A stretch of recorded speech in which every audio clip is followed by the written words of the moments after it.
अंतिम दिन है आज 11 बजे शुरू होगी विधान परिषद की कार्रवाई। मुख्यमंत्री योगी आदित्यनाथ कार्रवाई में संसद में बजट पर चर्चा में शामिल होंगे। मुख्यमंत्री बजट सत्र में विधान परिषद की कार्रवाई का अंतिम दिन है आज। लखनऊ से लगातार हम आपको एक खबर बता रहे हैं, अहम खबर है।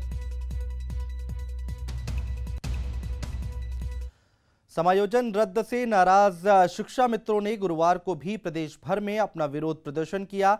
गोरखपुर में शिक्षा मित्र उपद्रव पर उतारू हो गए, जिस पर पुलिस को बल प्रयोग करना पड़ा।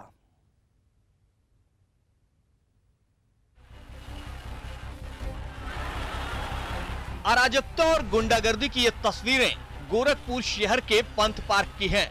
सैकड़ों की संख्या में मौजूद शिक्षा मित्रों की भीड़ ने विरोध के नाम पर पार्क के प्रवेश द्वार को ही गिरा दिया। विरोध के नाम पर क्या कानून, क्या संविधान, सबको ठेंगे पर रख दिया। पार्क को तहस नहस करने के बाद शिक्षा मित्र उस गोरखनाथ मंदिर पर प्रदर्शन करने जा रहे थे, जिसके महंत मुख्यमंत्री योगी आदित्यनाथ हैं। रास्ते में पुलिस ने रोका तो भिड़ गए। हालात काबू में करने के लिए पुलिस ने मजबूरन उपद्रवी शिक्षा मित्रों पर वाटर कैनन चलाई और खदेड़ने के लिए हल्का बल प्रयोग किया। अब सुनिए पुलिस की कार्रवाई से नाराज शिक्षा मित्र कैसे खुद को शांति दूत बता रहे हैं। डीएम साहब ने रोका, हम लोगों ने कहा ठीक है शांति कराइए, शांत हो गए। हम लोग कहे कि सर हम लोगों के योगी जी से मिलना है, आप चाहे मंदिर गेट पे बैठाइए चाहे कहीं भी बैठाइए, उसके धर्मशाला पे। उसके बाद उनके सिपाही और दरोगों ने दौड़ा दौड़ा के महिलाएं बहनों पे इतना पानी के गोला बहलाया है। सर शिक्षा मित्रों का समर्थन है सर, और ये हम लोगों का जो जिंदगी है मौत और सवाल के बीच में आ गया है। हम अपने बीवी बच्चों का कैसे खर्च चलाएंगे सर? एक एक व्यक्ति एक एक चीज, हम लोग 1,72,000 पूरा परिवार सर परेशान है। इस चीज को हम लोग कहाँ से किससे भीख मांगने जाए? गोरखपुर के अलावा शिक्षा मित्र लखनऊ, फैजाबाद, मुरादाबाद, वाराणसी और तमाम दूसरे जिलों में भी सड़कों पर उतरे। शामली और मथुरा में कुछ प्रदर्शनकारी शिक्षा मित्रों की तबीयत बिगड़ गई। अमेठी में तो एक शिक्षा मित्र ने जहर आत्महत्या तक कर ली। सुसाइड नोट में समायोजन रद्द होने से आहत बताया। वहीं शिक्षा मित्रों का एक प्रतिनिधिमंडल बीजेपी सांसद जगदम्बिका पाल के साथ दिल्ली में गृह मंत्री राजनाथ सिंह से मिला। माननीय गृह मंत्री से मुलाकात करने के बाद बस एक ही बिंदु पे हम लोग चर्चा किए हैं कि नया संविधान कानून बनाकर शिक्षा मित्रों को फिर सहायक अध्यापक पद पे समायोजित किया जाए। उन्होंने आश्वासन दिया है कि इसका कानून बनेगा और माननीय मुख्यमंत्री से मैं वार्ता कर रहा हूँ। सवाल उठ रहा है कि जब सुप्रीम कोर्ट ने टीईटी पास करने के लिए 2 मौके देने के साथ नियुक्ति में वरीयता देने को कहा है, तो शिक्षा मित्रों को क्या परेशानी हो रही है? क्या वो टीईटी पास करने से डर रहे हैं? अगर नहीं तो मौकों को भुनाकर उन आरोपों को झूठा साबित कर दें, जिसमें ये कहा जाता है कि शिक्षा मित्रों की भर्ती में योग्यता और गुणवत्ता से भरपूर समझौता होता है। Bureau report, ETV news. और वहीं सुप्रीम कोर्ट के फैसले को लेकर अपर मुख्य सचिव बेसिक शिक्षा आरपी सिंह ने शिक्षा मित्रों के विभिन्न संगठनों के साथ बैठक की। बैठक में शिक्षा मित्रों ने अपने सुझाव दिए तो अपर मुख्य सचिव ने उन पर विचार करने के लिए कहा। साथ ही हिदायत दी कि शिक्षा मित्र कानून व्यवस्था से खिलवाड़ ना करें। शिक्षा मित्रों की ये मुलाकात हुई है। अपर मुख्य सचिव बेसिक शिक्षा ने आज शिक्षा मित्रों के साथ बैठक की है। सुप्रीम कोर्ट का फैसला आने के बाद सरकार की तरफ से शिक्षा मित्रों के साथ ये पहली बैठक थी। हमारे साथ में इस समय वो शिक्षा मित्र मौजूद हैं जो अभी अभी बैठक से बाहर आए हैं। हम उनसे जानते हैं कि इस बैठक में आज क्या बात हुई है।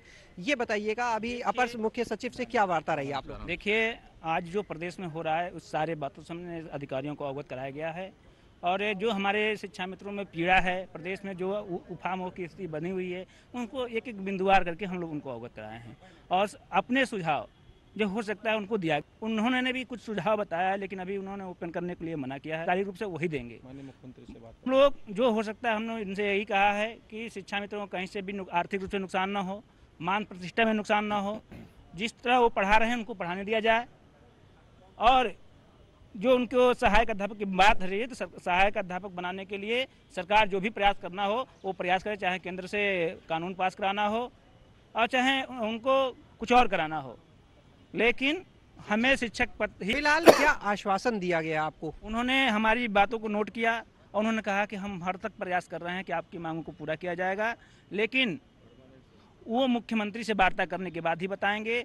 तो इसलिए हमारा जो कार्यक्रम चल रहा है अनुरोध चलता रहेगा, और जब तक आधिकारिक रूप से मुख्यमंत्री या बेसिक मंत्री या प्रमुख सचिव जो लिखित या व्यवहारिक रूप से नहीं कहते हैं। फिलहाल अपर मुख्य सचिव की तरफ से कि इस मामले को लेकर मुख्यमंत्री से वार्ता की जाएगी, उसके बाद ही जो अंतिम निर्णय होगा वो लिया जाएगा। फिलहाल शिक्षा मित्रों का कहना है जब तक अंतिम निर्णय नहीं आता है तब तक उनका ये जो धरना प्रदर्शन है वो चलता रहेगा। कैमरामैन आशीष के साथ शैलेश अरोरा, ETV न्यूज, लखनऊ। और खबर आगरा से है, जहां खड़े ट्रैक्टर ट्रॉली से तेज रफ्तार टैंकर टकरा गया। हादसे में ट्रैक्टर ट्रॉली में सवार 5 लोगों की मौत हो गई, जबकि 2 दर्जन से ज्यादा लोग घायल हुए हैं। बताया जा रहा है कि सभी लोग अवागढ़ से गोवर्धन परिक्रमा के लिए जा रहे थे। इसी दौरान तेज रफ्तार टैंकर ने पीछे से टक्कर मार दी। घटना आगरा दिल्ली नेशनल हाईवे 2 पर सिकंदरा थाना इलाके के रुनकता की है।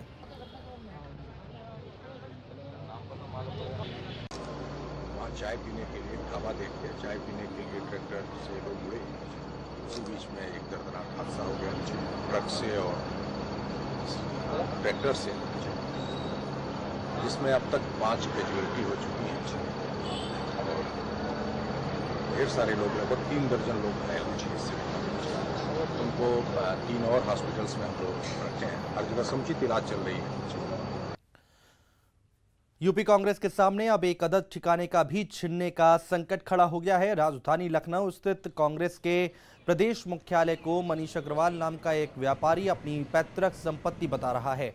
लखनऊ नगर निगम में तमाम साक्ष्यों के आधार पर म्यूटेशन के लिए आवेदन किया है। साक्ष्यों के आधार पर नगर निगम के जोनल अधिकारी अशोक सिंह ने मनीष के दावों में दम बताया है। उन्होंने कहा है कि कांग्रेस को अपना पक्ष रखने के लिए नोटिस जारी किया जाएगा। वहीं कांग्रेस इसे सस्ती लोकप्रियता हासिल करने की बात कहते हुए इस दावे को ही फर्जीवाड़ा बता रही है।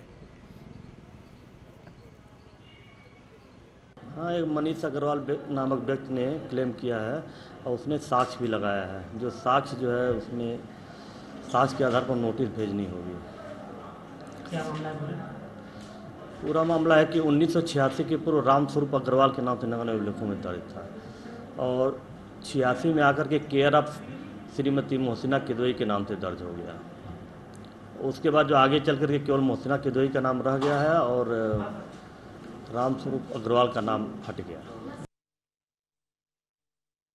क्रूर मजाक कोई हो नहीं सकता है। नगर निगम किसी तरह का कोई कागज बनवा के कहीं से पहुंच जाए तो उसको इतना सामान्य शिष्टाचार और ज्ञान रखना चाहिए कि 38 वर्ष से इस बिल्डिंग में एक राष्ट्रीय पार्टी का प्रदेश कार्यालय चल रहा। नोटिस दिया गया, ऐसा भी इसमें भी कोई सत्यता नहीं है।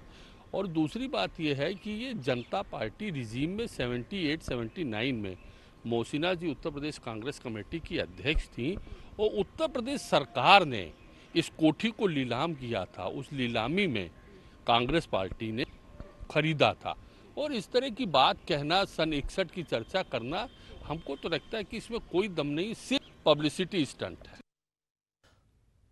और बागपत से बड़ी खबर आ रही है। डबल मर्डर की सनसनीखेज वारदात से इलाके में हड़कंप मचा हुआ है। खेत में मां बेटी पर बदमाशों ने की ताबड़तोड़ फायरिंग। पूर्व में बदमाशों ने पति की भी गोली मारकर की थी हत्या। बालेनी थाना क्षेत्र के पुरा महादेव गांव की ये घटना है। बागपत से इस वक्त की बड़ी खबर हम आपको बता रहे हैं। अहम खबर, डबल मर्डर की सनसनीखेज वारदात से इलाके में हड़कंप मचा हुआ है। बागपत से खबर है, खेत में मां बेटी पर बदमाशों ने ताबड़तोड़ फायरिंग की है। शहजाद हमारे संवाददाता जुड़ चुके हैं ज्यादा जानकारी के साथ। शहजाद, क्या कुछ है ये पूरी जानकारी? अनुज, ये बागपत के पुरा महादेव का मामला है, जहां दिन निकलते ही बदमाशों ने मां बेटी की गोली मारकर हत्या कर दी है।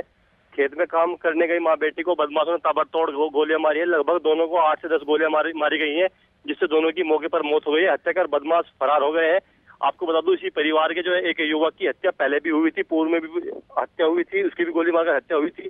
फिलहाल जो बागपत के आला अधिकारी है वो मौके पर पहुंच रहे हैं। एसपी बागपत मौके पर पहुंच रहे हैं, एडिशनल मौके पर पहुंच रहे हैं। पुलिस फिलहाल मामले पर कुछ नहीं बोल रही है। जांच की बात करें, जांच के बाद जो भी मामला सामने आएगा पुलिस बताने की बात कर रही है। जी शहजाद, बहुत शुक्रिया तमाम जानकारी हम तक पहुंचाने के लिए। यूपी में 4 लाख कर्मचारियों की स्क्रीनिंग शुरू हो गई है। मुख्य सचिव राजीव कुमार ने 3 सदस्यीय स्क्रीनिंग कमेटी बनाई है। उन्होंने ऐसे भ्रष्ट अधिकारियों की सूची मांगी है जो 50 साल से ऊपर हैं और भ्रष्टाचार में लिप्त हैं। 15 दिनों के अंदर यूपी के सभी विभाग को ऐसे अधिकारियों की लिस्ट सौंपनी है। इन अधिकारियों पर गाज गिरना तय माना जा रहा है।